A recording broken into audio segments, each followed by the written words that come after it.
किसानों की आय को दोगुना करने की मुहिम के तहत मुख्यमंत्री योगी आदित्यनाथ ने लखनऊ के दादूपुर गांव में किसान कल्याण मिशन का शुभारंभ किया।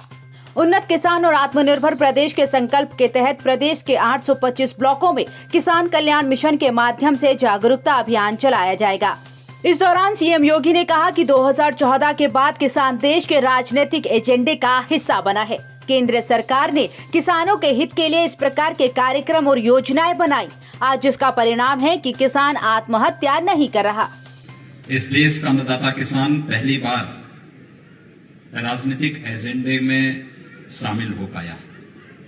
जब ईमानदारी से किसानों के हितों को ध्यान में रख करके शासन की नीतियां बनने लग गई और उन नीतियों के अनुरूप उनका क्रियान्वयन भी होते हुए इस देश के किसानों ने देखा है। अन्यथा किसान लोगों के लिए वोट बैंक का माध्यम तो बन गया था,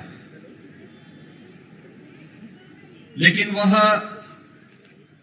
किसी भी सत्ताधारी दल के लिए उन योजनाओं के ईमानदारी पूर्वक क्रियान्वयन का भाग नहीं बन पाता था। हमारे अन्नदाता किसानों ने इस देश को खाद्यान्न उत्पादन में आत्मनिर्भर बनाने में अपना खून पसीना बहाया। इस देश ने जय जवान और जय किसान के नारे भी दिए, लेकिन किसान आजादी के बाद से हांसी पर रहा। हम आभारी हैं प्रधानमंत्री मोदी जी के, जिन्होंने 2014 में आने के बाद किसान को मुख्य धारा के साथ जोड़ने और जय किसान के इस नारे को सार्थकता प्रदान करने के लिए किसान के हित में उस प्रकार की नीतियां, उस प्रकार के कार्यक्रम और फिर उसके ईमानदारी पूर्वक क्रियान्वयन को जोर देते हुए ईमानदारी पूर्वक उन सभी योजनाओं को लागू किया। किसान कल्याण मिशन के जरिए सरकार ने खेतीबाड़ी के उन्नत तरीकों से आय बढ़ाने के लिए प्रगतिशील किसानों की मदद लेने की योजना बनाई है। स्थानीय स्तर पर होने वाले किसान मेलों और किसान गोष्ठियों में यही प्रगतिशील किसान बाकी किसानों को अपनी सफलता बताएंगे। सरकार को उम्मीद है कि उनकी कहानी से प्रेरणा लेकर अन्य किसान भी बेहतर काम कर खुशहाल होंगे। इसके लिए कृषि विभाग हर जिले से रोल मॉडल के रूप में 100 प्रगतिशील किसानों का चयन करेगा। 6 से 21 जनवरी तक प्रदेश के सभी 825 ब्लॉकों पर होने वाले कार्यक्रमों में किसानों को मंच देने के साथ उन्हें सम्मानित भी किया जाएगा। पीएमसी बैंक घोटाला मामले में प्रवर्तन निदेशालय ने शिवसेना के राज्यसभा सांसद संजय राउत की पत्नी वर्षा राउत को फिर समन भेजा है। ईडी ने अब 11 जनवरी को वर्षा राउत को पेश होने के लिए कहा है। इससे पहले 4 जनवरी को ईडी ने वर्षा राउत से करीब 3 घंटे तक पूछताछ की थी। वो तीसरी बार ईडी के सामने पेश हुई थी। ईडी वर्षा से प्रवीण राउत की पत्नी से 55 लाख रुपए कथित तौर पर लेने के मामले में पूछताछ कर रही है। ईडी ने शुक्रवार को प्रवीण राउत की 72 करोड़ रुपए की संपत्ति कुर्क की थी। केंद्रीय जांच एजेंसी का आरोप है कि प्रवीण राउत नामक व्यक्ति ने कर्ज की आड़ में पीएमसी बैंक से 95 करोड़ रुपए का गबन किया, जिनमें से उन्होंने 1 करोड़ 60 लाख रुपए अपनी पत्नी माधुरी राउत को दिए। माधुरी ने 55 लाख रुपए 2 हिस्सों में संजय राउत की पत्नी वर्षा राउत को ट्रांसफर किए। उत्तर प्रदेश लव जिहाद से जुड़े अध्यादेश के मसले पर सुप्रीम कोर्ट में सुनवाई हुई। सर्वोच्च अदालत ने इस अध्यादेश पर फिलहाल रोक लगाने से इनकार कर दिया है।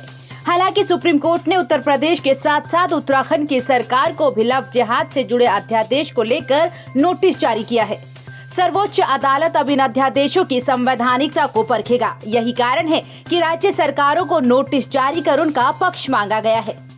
अदालत में सुनवाई के दौरान सॉलिसिटर जनरल ने सुप्रीम कोर्ट को कहा कि पहले ही इस मामले में हाई कोर्ट सुनवाई कर रहा है, जिस पर अदालत ने हाई कोर्ट न जाकर सीधे यहां आने का कारण पूछा। याचिकाकर्ता द्वारा हाई कोर्ट की बजाय सीधे सुप्रीम कोर्ट में याचिका देने पर अदालत ने आपत्ति जताई। याचिकाकर्ता ने अपनी याचिका में कहा कि इस अध्यादेश पर तुरंत रोक लगा दी जाए। इसकी आड़ में अंतर धार्मिक विवाह करने वाले लोगों को परेशान किया जा रहा है। लोगों को शादियों से ही उठा लिया जा रहा है। गौरतलब है कि कुछ दिन पहले ही उत्तर प्रदेश सरकार ने धर्म परिवर्तन से जुड़े एक अध्यादेश को मंजूरी दी थी। इसके तहत जबरन धर्म परिवर्तन कराने, लालच देकर या शादी का झांसा देकर धर्म बदलवाने वालों को कड़ी सजा और जुर्माने का प्रावधान किया गया है। उत्तर प्रदेश के बाद मध्य प्रदेश ने भी ऐसा ही एक अध्यादेश लागू किया था।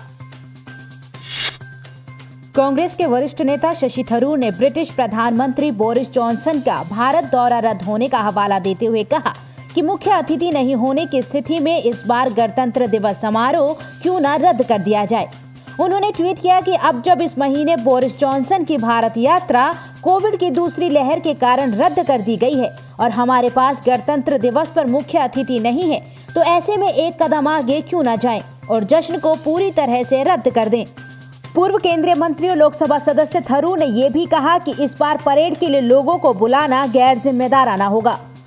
गौरतलब है कि ब्रिटिश प्रधानमंत्री बोरिस जॉनसन ने अपने देश में कोरोना वायरस के नए स्ट्रेन से पैदा हुए संकट के बढ़ने के चलते 26 जनवरी के गणतंत्र दिवस समारोह पर भारत की अपनी निर्धारित यात्रा रद्द कर दी है। अधिकारियों ने बताया कि जॉनसन ने मंगलवार को प्रधानमंत्री नरेंद्र मोदी से बात कर अपना दौरा रद्द करने के लिए खेद जताया।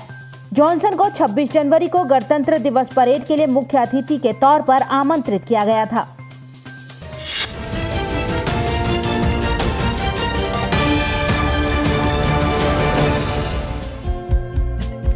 हमारे चैनल को लाइक, शेयर और सब्सक्राइब जरूर करें और नई अपडेट्स के लिए बेल आइकन दबाना ना भूलें।